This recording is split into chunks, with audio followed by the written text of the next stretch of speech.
PM Modi ने अपनी rally में विपक्षी महागठबंधन की बिछाई बिसात पर अपने बयानों के जो तीर चलाए वो सिर्फ इतना ही नहीं है, बल्कि शुक्रवार का पूरा दिन ही बिहार के लिए रैलियों वाला साबित हुआ। पीएम मोदी के अलावा केंद्रीय गृह मंत्री अमित शाह ने कई जनसभाएं की। तेजस्वी यादव भी जनसभाएं कर रहे हैं। कैसा रहा रैलियों का ये शुक्रवार, इस रिपोर्ट में देखिए। इतनी लाइट है, हर एक के हाथ में लाइट है, तो लालटेन चाहिए क्या? पीएम मोदी के ऐसे तंज सियासी मंच से आम जनता को खूब भाते भी हैं और लुभाते भी हैं।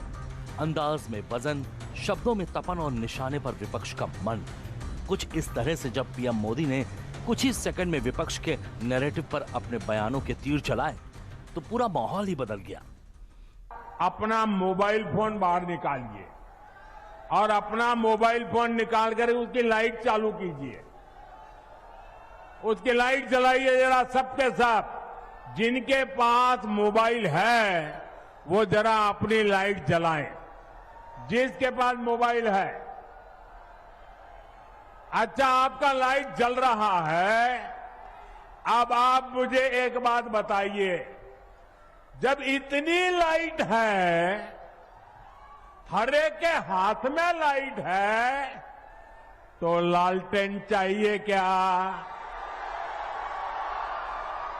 पीएम मोदी की पहली ही रैली में ऐसा माहौल सेट हुआ कि बिहार की फिजाओं में सिर्फ उन्हीं के शब्द गूंजते रहे।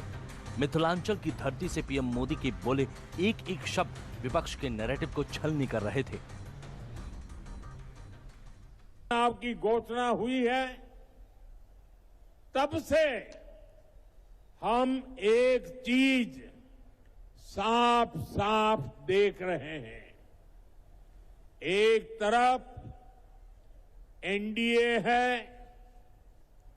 नीतीश जी, मांझी जी, उपेंद्र जी, चिराग पासवान जी, ये सूझबूझ से भरा हुआ नेतृत्व। वहीं दूसरी तरफ लाठियां भाज रहा महागठबंधन है। लोग कैमरे पर आकर कुछ भी बोले, लेकिन पीठ पीछे एक दूसरे की खाल खींच रहे हैं। इस महागठबंधन में अटक दल है, लटक दल है, भटक दल है, झटक दल है और पटक दल है। बीते 2 दशक में कोई चुनाव नहीं जीती, लेकिन अपने अहंकार में अटकी हुई है। इसी अहंकार में इन्होंने जेएमएम को झटक दिया। कांग्रेस 35 साल से बिहार में आरजेडी की पिछलग्गू बनी हुई है। इस बार आरजेडी ने उसको फिर पटक दिया। इन लोगों ने वीआईपी को भी भटका दिया। जो लेप के दल है उनको लटका दिया।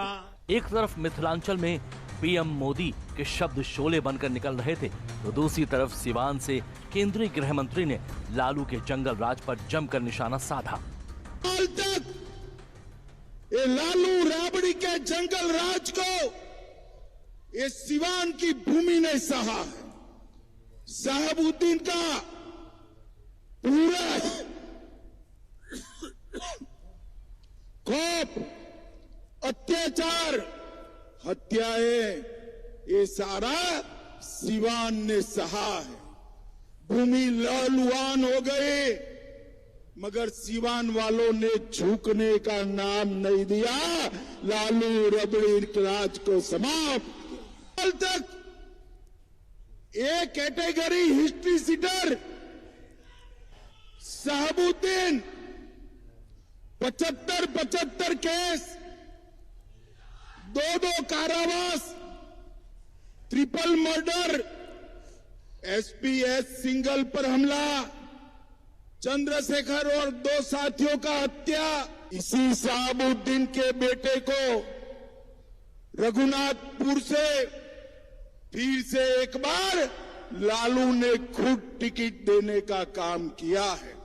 सिवान वालों को कहने आया हूं, अब नरेंद्र मोदी और नीतीश कुमार का राज है। 100 शहाबुद्दीन आ जाए, किसी का बाल बांका नहीं हो सकता।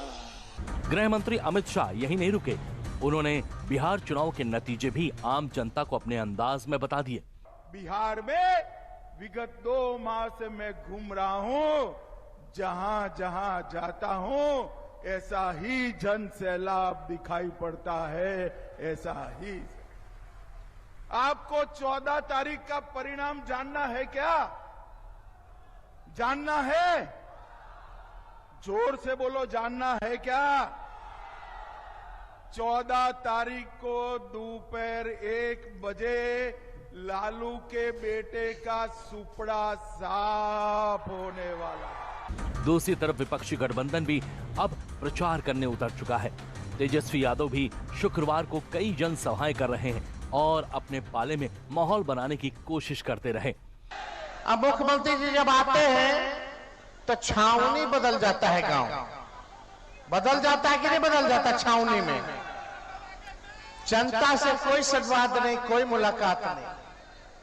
अब आपको तय करना कि आपको कैसा मुख्यमंत्री चाहिए। कुल मिलाकर बिहार चुनाव में अब धुआंधार प्रचार का आगाज हो चुका है और आने वाले कुछ दिनों तक ये माहौल ऐसे ही रहने वाला है। अब ये माहौल किसके पक्ष में जाएगा, ये 14 नवंबर को आने वाले नतीजे ही बता पाएंगे।